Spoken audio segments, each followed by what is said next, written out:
This is Christine A. Smith, founder of the PreAct Your Age Journal and host of the Aging Better Network, a website of resources for actively retired individuals. My guest on this podcast will introduce their own product or service in just a few minutes.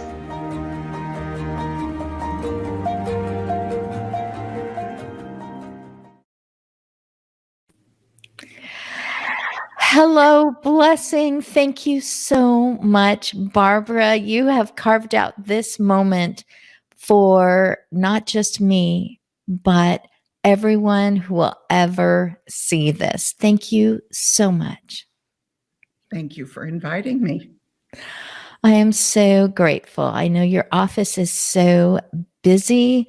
I even get little bits of information that are just exciting to me, that the blue book that's really nice and bright right there in front of the covered bridge painting, that book is needed and is sought after, and it is going out on trucks, I assume. Just regularly. And I'm so grateful that I received mine a little while back. And so, as you may know, on LinkedIn, I call myself the hashtag aging enthusiast. It's difficult to say and maybe a little harder to even describe. So I'm not sure what that means to you to meet someone who says, "Oh, I'm an aging enthusiast." But I wanted to start by turning the tables and putting myself in the hot seat and saying, "Barbara Karnes, what would you like to ask me about aging?" Well, I even wrote it down so that Good. I get the wording just right. What age do you think we do start thinking about aging? And not only aging, let's add end of life.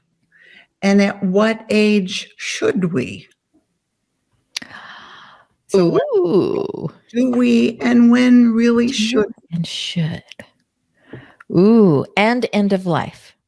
Yeah. And for a lot of people, that really goes. So I'm writing down your keywords, because we're going to do this right. A lot of people really see that together, and they see it kind of mournfully or regretfully,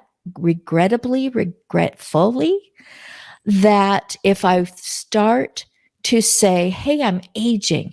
Hey, that's part of being old," or becoming informed about it, that somehow that's going to be very depressing. They won't be able to push the thoughts away the rest of the day, or they don't want to talk about aging maybe near a birthday. They don't want to be compared to someone else. They don't want to compare themselves to someone that they felt aged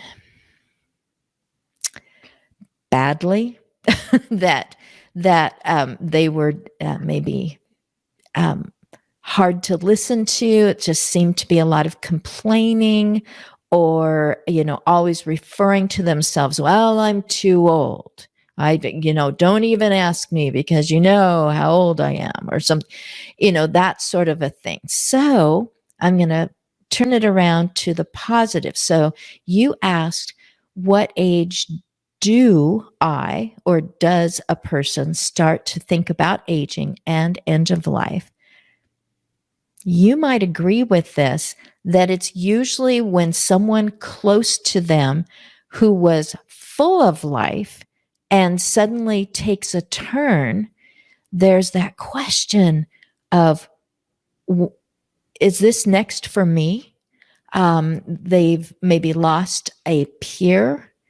They they want to interact with someone who's just going, that was then. This year, we always go for the big whatever, and I just don't have the energy, something like that. It's like, am I next? Kind of that fearful thing. When, oh my goodness, this is going to be even more interesting for people to try to figure out why I'm saying it this way.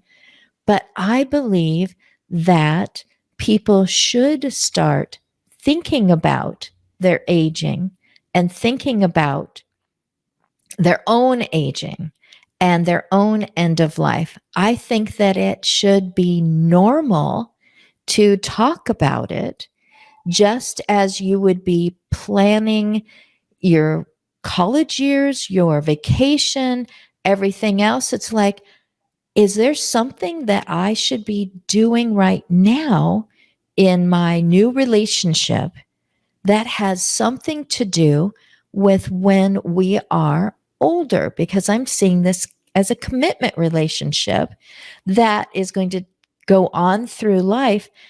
Should I be maybe informed about something about being older that is going to help that relationship now and is going to cause us to realize, wow, we're really different about that. We're really different about what we think end of life should be like, or interment, or how we should handle maybe deaths in the family, that would be part of very young talk, that would become very normal, just like, asking, hey, what kind of goals do you have for this year at college? Or what do you hope to get in this job that you are applying for? And I'm, that would just be a normal part of talking with friends. It's like, I've always thought it would be great that when I'm much older, that I use these experiences now, and whatever technology is like then, that I somehow incorporate that into my older years, because I've read that people, and that it would just be a normal part of conversation as soon as you reach adulthood. So, most people are like, no, we don't talk about those things until they're imminent. It's like, that's not the way that you've approached that big trip to another country. It's not the way you've approached deciding to become an entrepreneur. You didn't just say, hey, we'll just trip into it and hope it works out. Why would you fall headlong into your aging or be faced with end of life and go, I'm uninformed, I'm unprepared? Nobody ever says, boy, do I regret being well prepared for something that was likely to happen. So that was a big, long answer. Did that give you a chance to know me a little bit better? Did. Very intentional. Oh my goodness. Well, I gave a very long answer. I'm going to say, let's just take a little break right now, and that'll give us both a chance to get a drink of water. And when we come back, what we're going to do is that I am going to start you off, and I'm just going to ask you the question, why you wrote that bright blue book that I got to read in the last couple of months. Okay.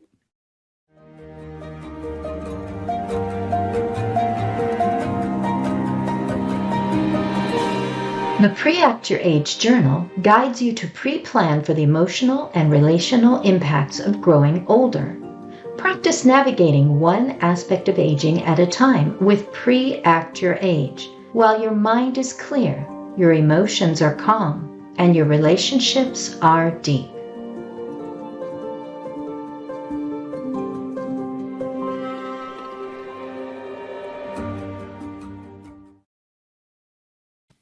Barbara, there's a reason why you wrote that book. And I know the reason why I even know that you or any of your books exist. And it's because my neighbor came over onto my lawn and said, I'm shorthanded and you're perfect for the job. Come in on Monday and I'll hire you. I said, I don't even know what you do.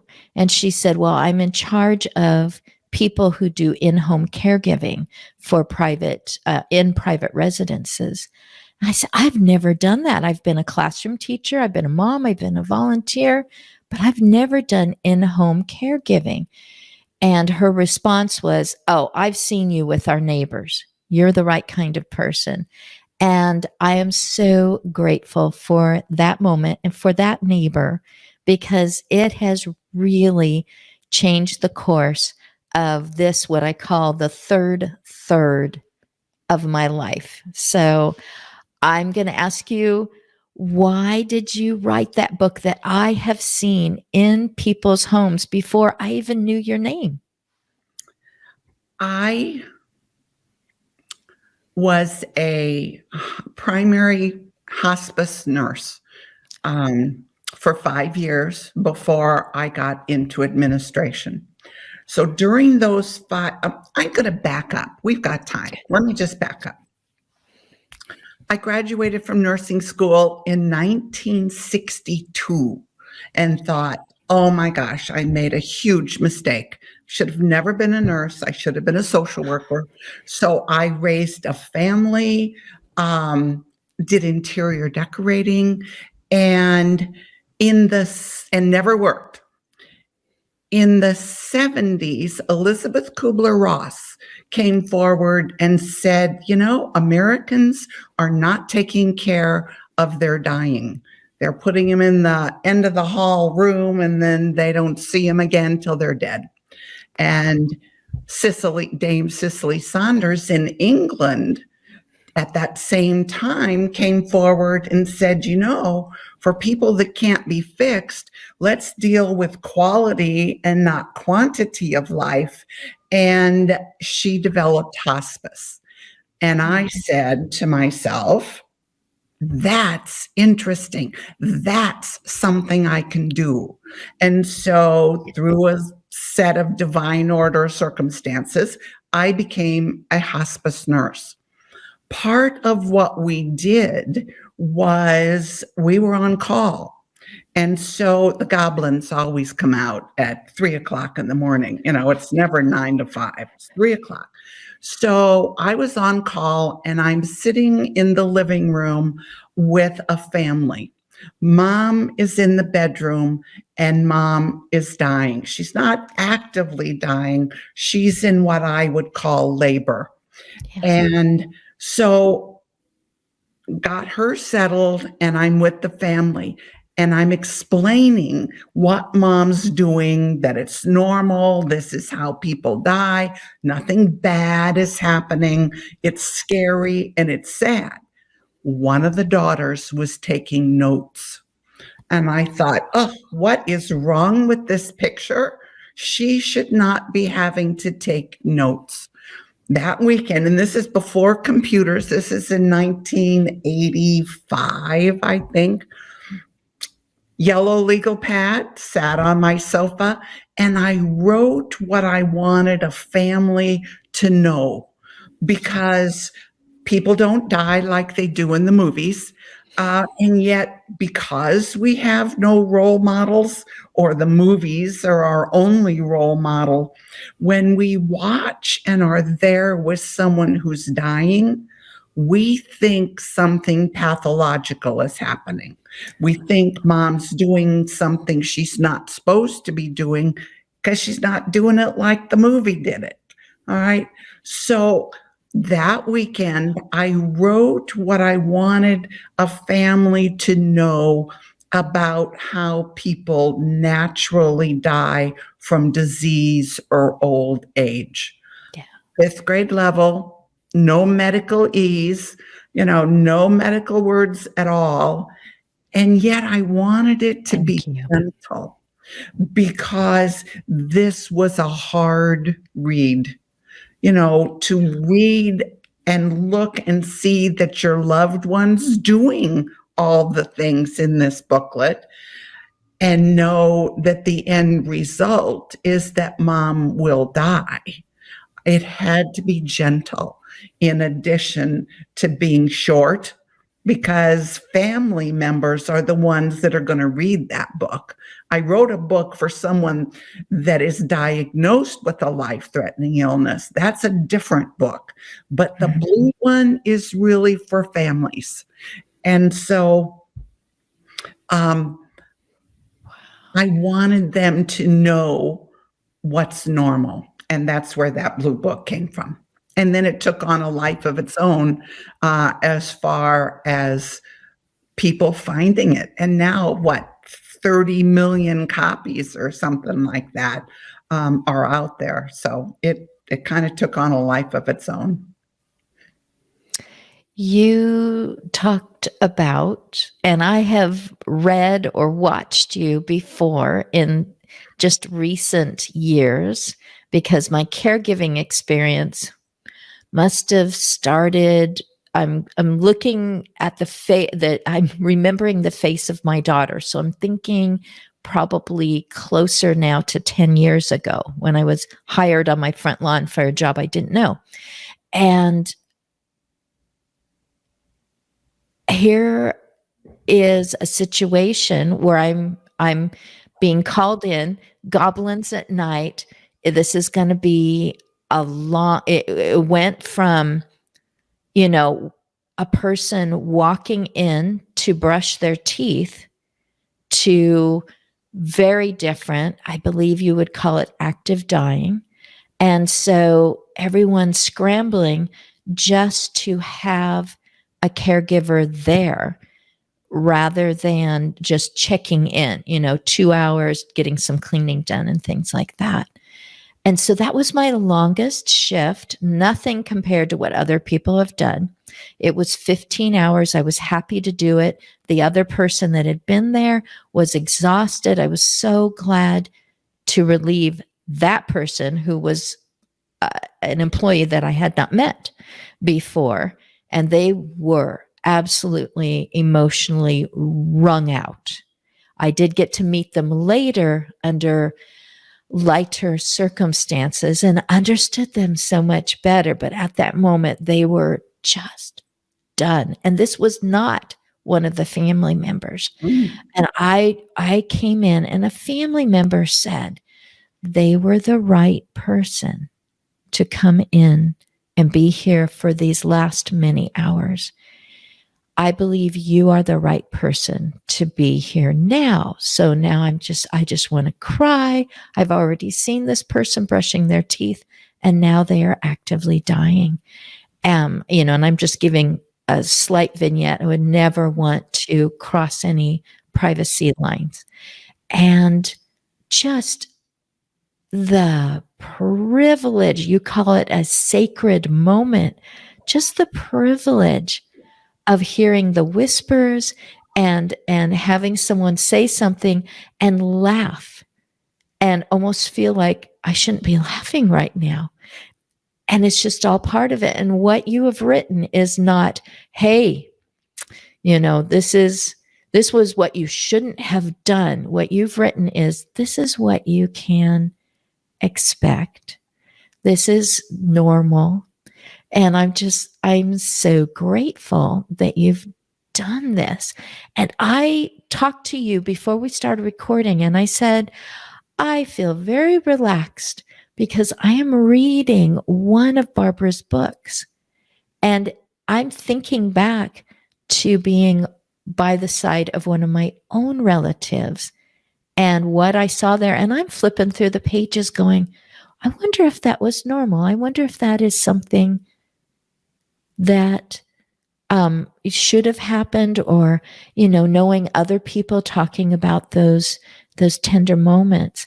And it's just reassuring to get that information. Lately, I've heard fear factor a few times from different people, and you talk about information just kind of canceling fear. It seems to be the opposite of fear. It's not be brave, chin up. It's like be informed. This isn't fear of the unknown anymore. I just thank you for that. We are all going to be frightened to some degree when it comes time to die and when someone we care about, it's time for them to die. Fear is always going to be there. It's just a matter of degree. And knowledge reduces fear. As I said, we don't have role models. So if we have something that we can look at, or someone who can tell us, Mom's doing a good job. Mom's the little chick that's working really hard to get out of her shell of a body. Mom is in labor. Any kind of ideas that we can relate to as far as how we get out of our vehicle that we call a body. So knowledge reduces fear, and all of us are going to be afraid to some degree. And so our job working in end of life, and I would hope that our job in working with aging is to reduce that fear. Yes. Yes. A gentleman said that he was just going, I think people are afraid to talk about end of life, afraid to talk about the last years of life. There's not accurate feeling that you have control over your life to a point, and then it all goes out of control. And that would be aging medical things, aging financial things. And, is this done? Some people have been put on hospice and then they are not on hospice. I could not speak to that, and you can. So people feeling out of control. Can you talk both from the standpoint of the person who is dying, they know that the end is imminent, and also from the person who is trying to fix this, or not even maybe prolong life, but just be with them in their dying the right way, just that fear of doing it wrong. I'm dying wrong, or I'm not letting you die right. What we don't know is that taking care of someone at end of life is different than taking care of someone who's going to get better. And yet most people judge the care that a person at end of life is getting based on how people get better. And so our job of those of us who work in end of life is to educate the family, the caregivers, that there is a different way of taking care of someone. And I think that education is 90% of end of life work, because as we're aging, we tend to not look at it. And so we aren't prepared for it. For the family and the caregivers, they need the support, the education, but also the support. And that's where palliative care and where hospice come into the scenario. This pops into my head, so I'm going to say it. You help me get back on track. And that is dementia is a big part of aging and a big part of the fear that we carry with us in aging. And dementia doesn't play by the end of life rules. For most people, anyone except someone with dementia, I can ask 3 questions.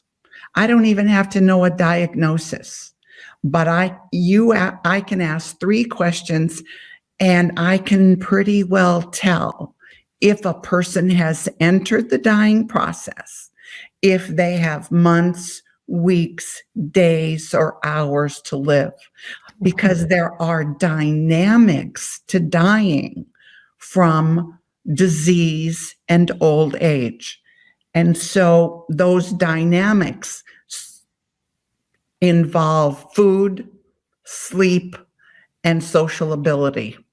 And they change months before death from disease, years from someone who is just aging.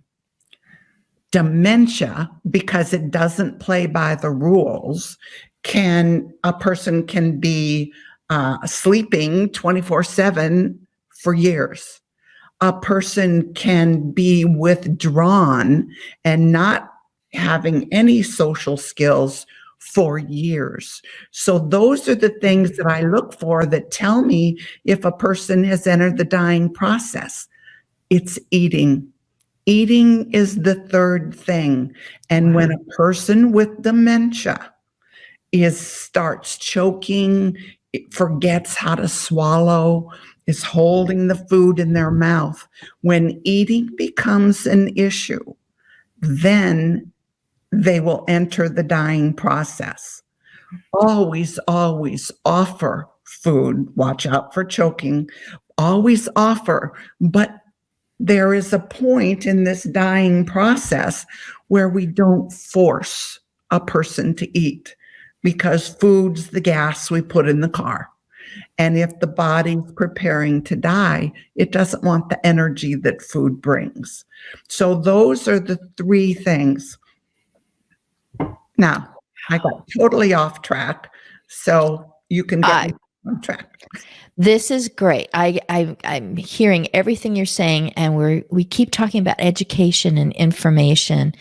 Maybe the easiest way to talk about it is to talk about it, to tell each other, to ask questions. The whole concept of dementia, Alzheimer's, all these things became something that people talked about normally now, but they didn't until usually a person of prominence came forward and said, I have this. And it's same with diseases. People who are of notoriety or are greatly admired for something they've done on a national or global scale, saying, I know that I'm coming to the end of my life, and this is how I'm choosing to deal with this. I appreciate you not bothering my family during this time, things like that. And it's like, as a human kind, we take a breath and go, oh, and then it becomes something that people tell each other. Did you know that so-and-so prominent person that we've seen, on media, has this condition, or has expressed that I am at the end of my life, or has come forward and said, hey, I'm not going to hide my age anymore. I'm not going to defy it, decry it, or deny it anymore. And I'm just going to be me and stop apologizing for not being as young as I used to. Hey, folks, life is linear, so just telling about it, just talking about it, and not making everything so taboo. Well, the celebrities become our role models. And those that have the courage to come forward and address life as it's really happening, give the rest of us the courage to come forward with what's in our life and live it really to a better way, if the role model is showing us a better way. So, celebrities have a responsibility to all of us watchers, because we're going to follow them. Yes. And I was thinking another reason why you wrote the Blue Book is because of emotions. How are you feeling about this? It isn't an instruction booklet on the 17 things you need to have in your dying kit. You might have a book like that, Barbara. I would love to. I'm sure a lot of people would be like, I need a dying kit. Well, I know this is going to happen, but you wrote those because of how people felt. It was how you felt when you saw a loved one writing notes and you said, this is wrong. This should already be here for them. And you created it for them. I have what we call the End of Life Guidelines series, and it's 5 booklets. One is the blue one, which says, here's what's going to happen. Then there's a pink one that is for the family, and it says, here's what you can do while it's happening. And Wonderful. then there is a booklet on pain. And what most people don't know is that dying is not painful. Disease causes pain. And so if disease is part of the dying process, then you're going to treat, if pain is part of the disease, then you're going to treat that pain until their last breath. But just because they're dying doesn't mean that they're in pain. So that's a little booklet. And then there's a booklet on dementia and how end of life is different with dementia. What else have I got in there? Oh, a booklet on grief, just little 13 pages on grief, the normal aspects of grieving. So you can get this little toolkit. Go to my website, and it's called the End of Life Guidelines series. Great. You do have a kit. Yeah. That is so helpful for people. They're like, oh, my child is now a driver and I want them to have a kit that will have something, something's going to happen. They're going to have needs on the road. And you've done that for people. Something is going to happen as you are dying, and you are going to have needs. You're going to have felt needs, emotional needs, and you're going to have questions. And guess what? You're not the first one with those questions. And here is everything. There's possibly 200 things that I appreciate about you. And one of them is your blogs. That you will take somebody's letter to you and you will put it out there and you will respond to it. And I mean, some of your responses, it just sounds like maybe your fist is just pounding on the desk just a little bit. It's like, why does it have to be this way? And I'm thinking, oh, that person's going, thank you. I was feeling angry about that myself. And you're telling me, that shouldn't have been handled that way. And then you've also been just that voice, that hand on the shoulder, saying this person feels this way, or they've hit something that's maybe yes or maybe not exactly handled in one of your books. And you've taken the time to respond to that person. Thank you for doing that. Oh, well, you're welcome. And anyone watching this, go to my website and sign up. It's free. It's what I give to the community.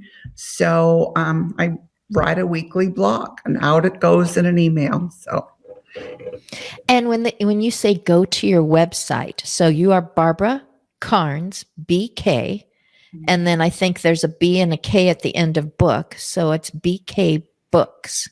bkbooks.com. That's easy enough. Barbara Karnes, and probably Googling end of life or using any search engine, that SEO stuff that everyone talks about.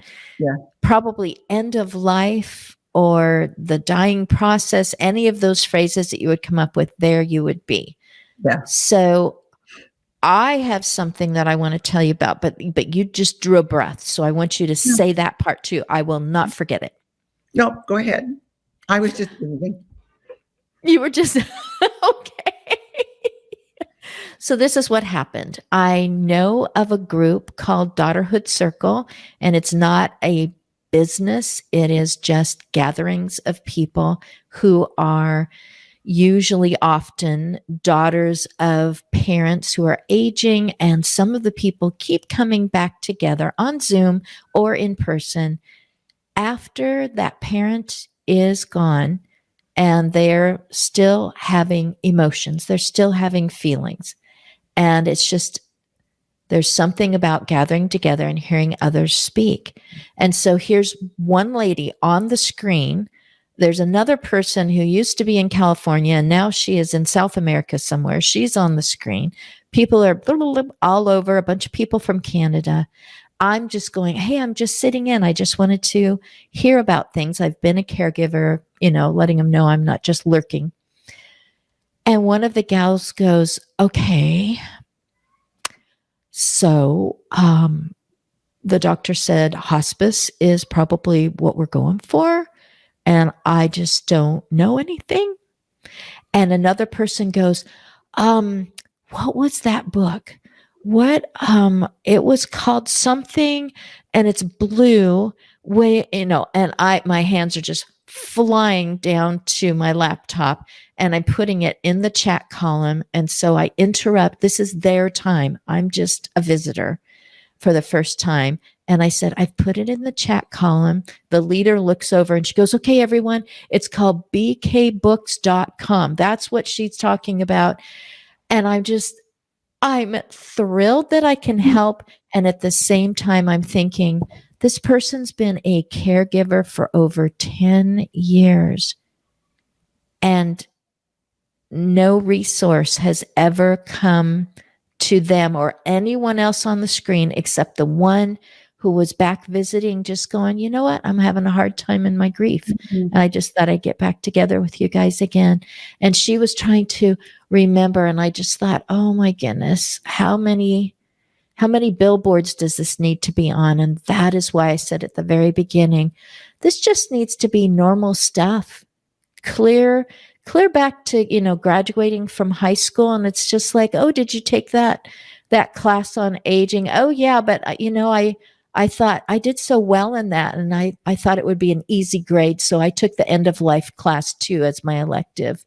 And then it would just be, just kind of normal part of talk, and that people would find as they are looking at what they should be doing next, they would be going, I went through that curriculum and I thought I would probably be great at hospice, at being an end-of-life doula, at being a person who informs others about it, at being a person who would manage for an entire county the hospice and palliative care, which is relieving pain and making people comfortable. I think I would be really good at that.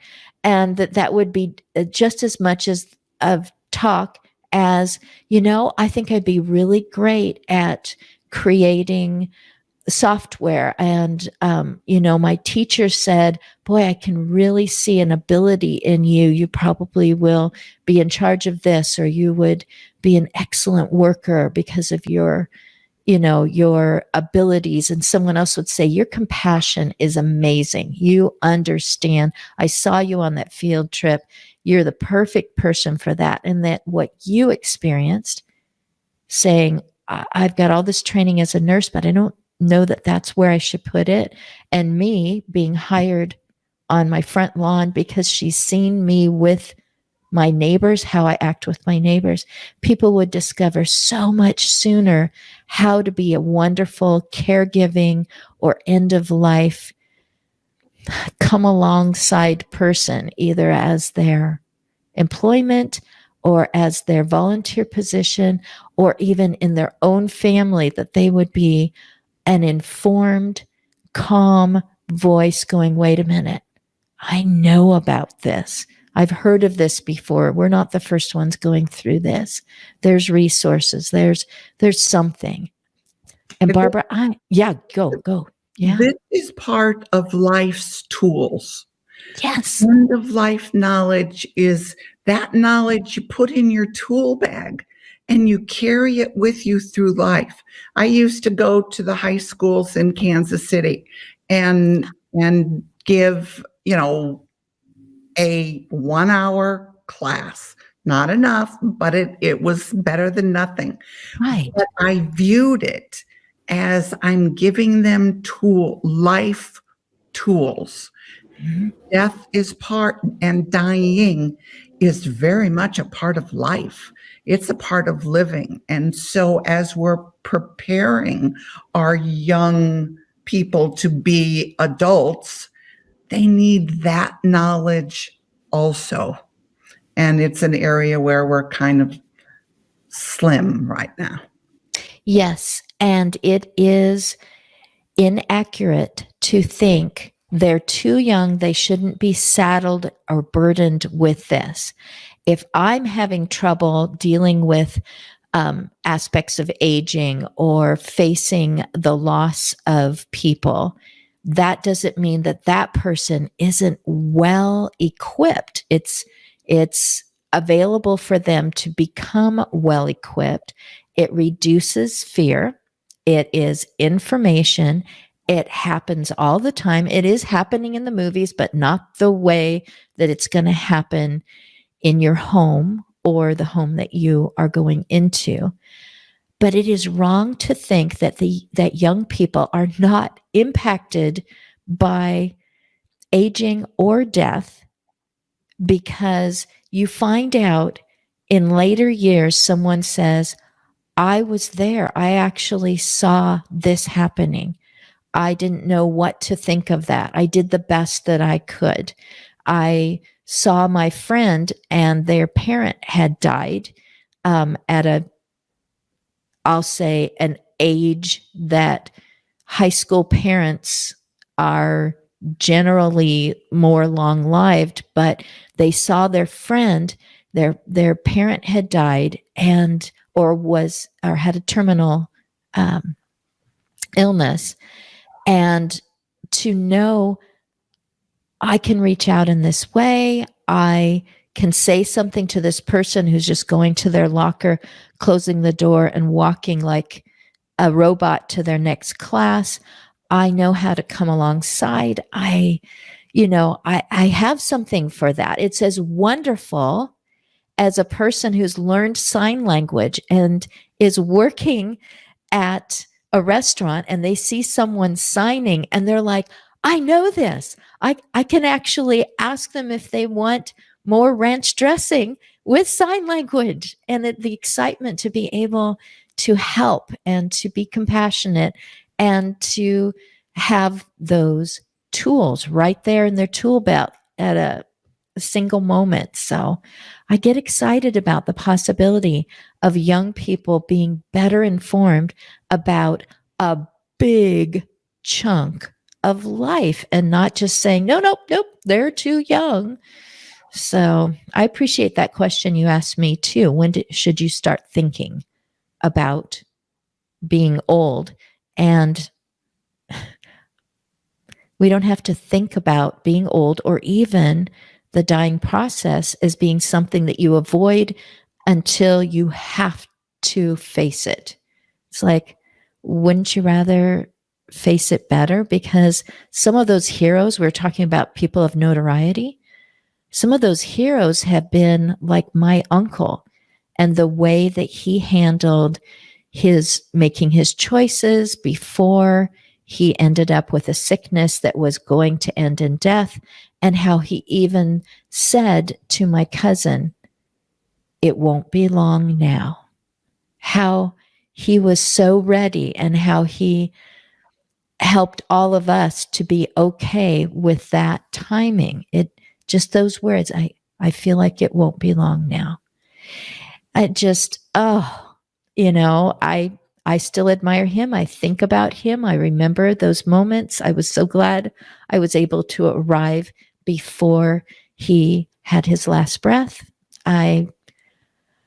it wasn't a fearful thing for me. I had seen it before, and I knew it was a privilege to be there.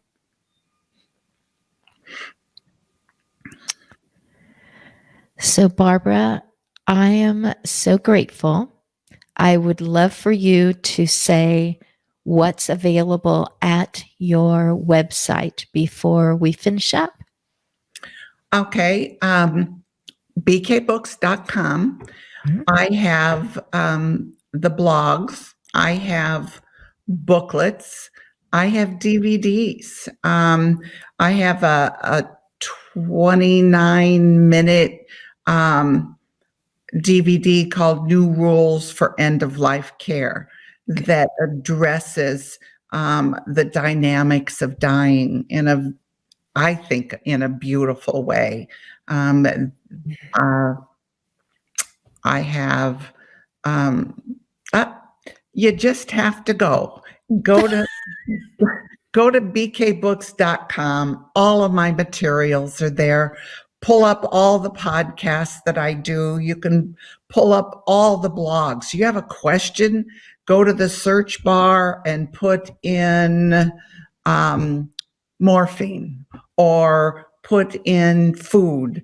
Anything you want to put in the search bar, and the blogs that I've written about that will come forward. It's an education source. So come visit me. Oh, I love it. Oh, you couldn't have made it any more accessible. My goodness. Thank you to you. Thank you to your staff. Thank you for that moment in time when you went home with your yellow pad and said, I'm just going to start writing this. And you said one of your books is only 13 pages. There's DVDs. You can put all of the booklets are like 13, 14 pages, because when you're under stress, when you're taking care of someone, you don't have the energy to read a book, but you do have the energy to read 13 or 14 pages. My newest is I wrote a book, which is 70 some pages, large print, for caregivers, for someone who does not have a medical background, but finds themselves taking care of someone as end of life approaches. And so it's an easy read, but it will give you all kinds of tools on how not just to take care of this person, but how to take care of yourself, because it's very important that the caregiver put your oxygen mask on first, so that you have the energy to take care of whoever it is that you're involved in. So that's my newest. Look it up, and I hope you enjoy your trip to the website. I have enjoyed this whole time. In case you didn't notice, I am so glad that you were a pioneer in this. You just went forward, and you have continued to make even more things. I don't know. Are you writing a book right now? Should I even ask? I do have one in the works. It'll probably come out next year. And it's stories of my end of life patient family interactions. So it's different stories and how that affected me and what knowledge I got from it. So that'll be out next year. Fantastic. Oh my goodness. So go to the website, find these things, watch for the new book, use everything that you need, use it as a gift when you don't know what to do for someone else who's facing their own end of life or the end of life of someone that they are so close to, a caregiver who's grieving. There is something there. bkbooks.com. I am so glad that I heard from your office and that you were available today. Thank you, Barbara Karnes. It just makes me even more glad that I call myself the aging enthusiast. Thank you. Blessing. Bye.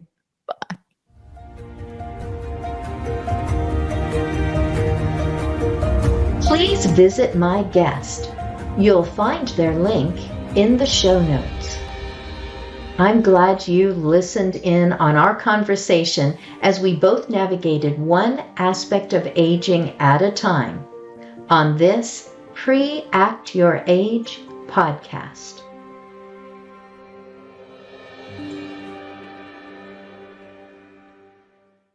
All of the ideas and thoughts expressed on any PreAct Your Age podcast are candid conversations and opinions. For medical, financial, or legal advice, consult a professional.